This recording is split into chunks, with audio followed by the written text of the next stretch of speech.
we need to take a look into the future. There are 4 things to consider in terms of attitude. One is how you feel about the past. Best advice I can give you on that is treat the past as a school. Let it teach you the mistakes you've made, the things that went wrong, the things that didn't work. Don't use the past as a burden to carry, and don't use the past as a club to beat yourself to death. Past losses, past failures, past mistakes. But let the past be a school. Tough school maybe. We've all been through some tough stuff. So if you feel good about the past, draw from it for experience and let it teach you. Then next is how you feel about the future. We've got to have the future well designed. The future is called the promise. And here's what we teach in our leadership series. The promise of the future can be an awesome force for your own future. The promise of the future, designing the future. There's 2 ways to face the future. One is with apprehension, and the other is with anticipation. I promise you, in my travels around the world, most people face the future with apprehension. And here's why. They don't have it well designed. They've sort of left that up to someone else to fix. But here's the best way to face the future, with anticipation. And you can face the future with anticipation if the future is clear, if the future is well designed. And I would like to have you consider some thoughts with me that help me to really change my future by giving it some thought and some consideration. And here it is. In setting goals, it's very simple. Number 1, decide what you want. You just take a little time. You sit down and say, what do I want? What kind of skills do I want? What kind of income do I want for the future? What would I like? Where would I like to go? Places I'd like to visit. Habits I'd like to acquire. Skills I'd like to have. You just take a little time to think about what you want. Economics, friendships, people you'd like to meet, places you'd like to go. You just take some time. And then I suggest, when you've thought about what you want for the future, make a list. Just jot it all down. It's really a very simple process. And then here's number 3. Keep all the old lists. I'm telling you, this served me so well, keeping my old list of goals. I look back now 10, 20 years ago at goals I set, lists I made, and I smile now because here's what I thought was so important, 20 years ago. Now some of those things aren't even on my list. I've got a new list. I've grown. I've changed. I've matured. But I give you that advice. Decide what you want. Number 2, write it down. Number 3, keep the old lists. And then here's number 4. When you get something that's on one of these lists, check it off. Part of the fun of having a list is checking it off. And then if you can add some drama to checking it off, see, that's what really helps. I set a goal to go to Spain many, many years ago. And when I finally made my first trip to Spain, I had that journal with me that had that list in it.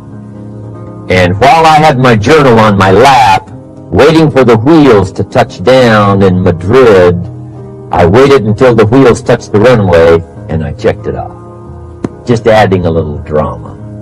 So, part of the fun of having a list is checking it off. Now, here's what's important about the lists and designing your future.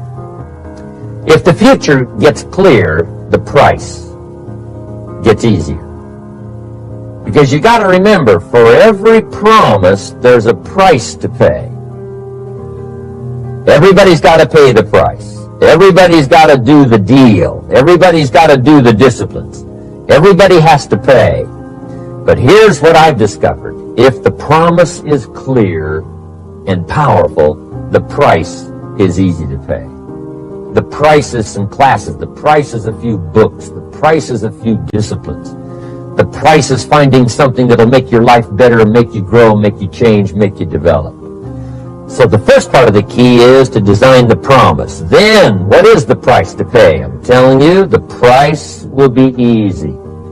Anybody in my audience can pay it, no matter where you are, where you come from. Color doesn't matter, religion doesn't matter, where you grew up doesn't matter, circumstances don't matter. I'm telling you, if you'll make the promise of the future clear for yourself, the things you want, the places you want to go, the things you want to have, the person you want to become, the skills you want, the homes you want, the future you want, the friends you want, all of the values of life that you could possibly want.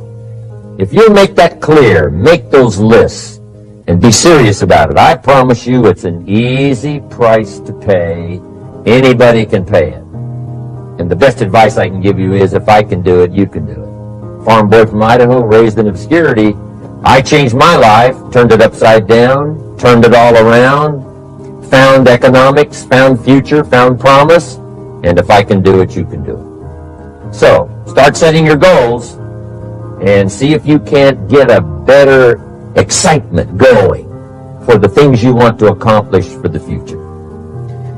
One of the major reasons for setting goals is for what they make of you in achieving them. My teacher advised me when I first got started at age 25, he said, "Jim, why don't you set a goal to become a millionaire?" He said, "It's got a nice ring to it. You know, enough zeros to impress your accountant." And he said, "I'm here to help you. You're only 25 years old. You've been to 1 year of college. You've got a beautiful family, every reason to do it. Why don't you set a goal to become a millionaire?" And he said, "Here's why." And I thought, he doesn't need to teach me why. Wouldn't it be nice to have $1 million? He said, "No, then you'll miss it." He said, "Here's why.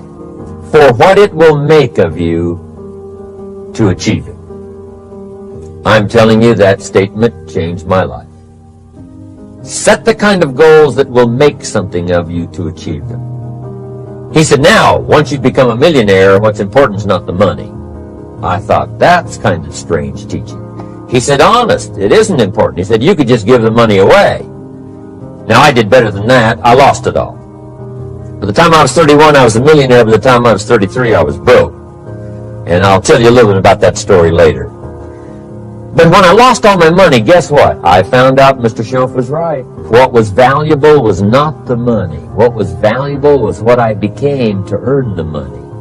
The skills I had, the knowledge I had about the marketplace, the values that I had going for me. They were more valuable than the money.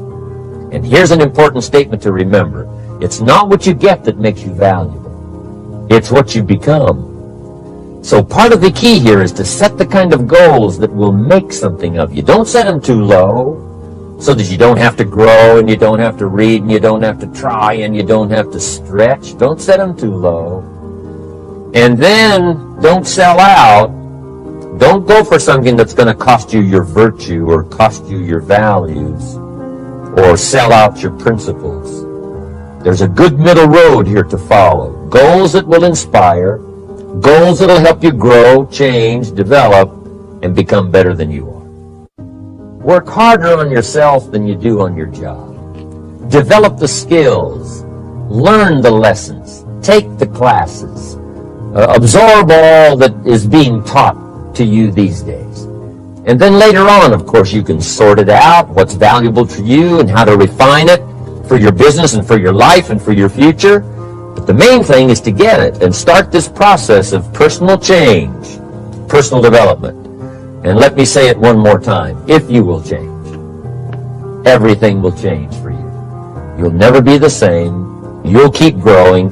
As you look back on a few months, look back on a few years, you won't believe the progress you can make. Economically, your relationship with your family, your friends, and whether you're in sports or economics or whatever, I'm telling you, that whole process of committing yourself for personal change, personal value, can really make your life unique and worthwhile.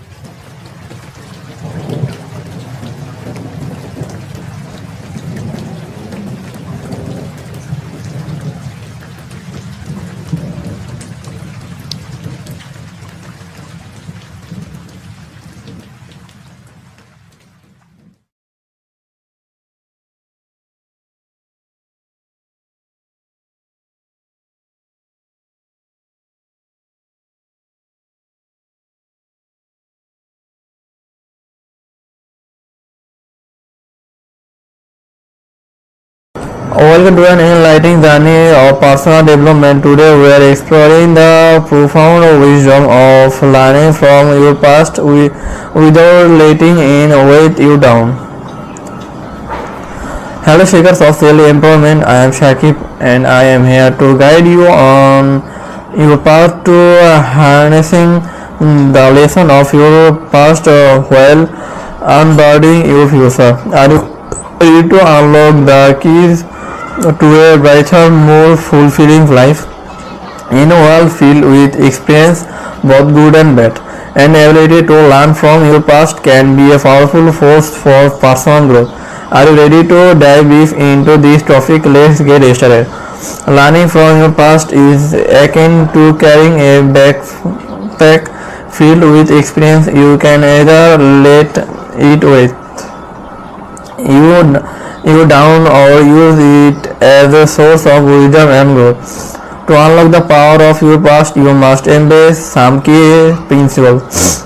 Let's explore the keys that can help you learn from your past while lightening your emotional load. Key number 1. Self-reflection regularly. Take time to look back on your experience and analyze what you have learned from them. Key number 2. For forgiveness, let go of grudges and resentment to free yourself from the emotional weight of the past. Key number 3. Goal setting. Use the wisdom gained from your past to set meaningful goals and ambitions for your future. Key number 4. Resilience. Develop the ability to bounce back from setbacks with a positive attitude and determination. Key number 5. Positive perspective. Shift your focus from dwelling on past mistakes to finding the silver lining and growth opportunities. How can you apply this key in your life to learn from your past without carrying it around? 1. Practice journaling to record your thoughts and reflections. 2. Seek forgiveness and cause for past wants. Set clear and inspiring goals that align with your values. Cultivate a resilience mindset by embracing setbacks as growth opportunities. Silence negative thoughts patterns and focus on the positive lessons learned. As you implement this key, you will experience a transformation that will allow you to use your past as a stepping stone, not a burn.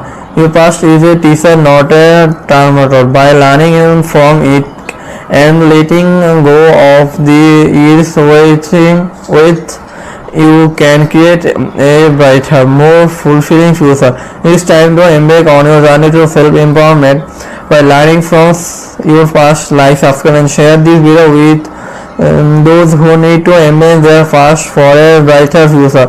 Thought you can inspire, motivate on another to grow.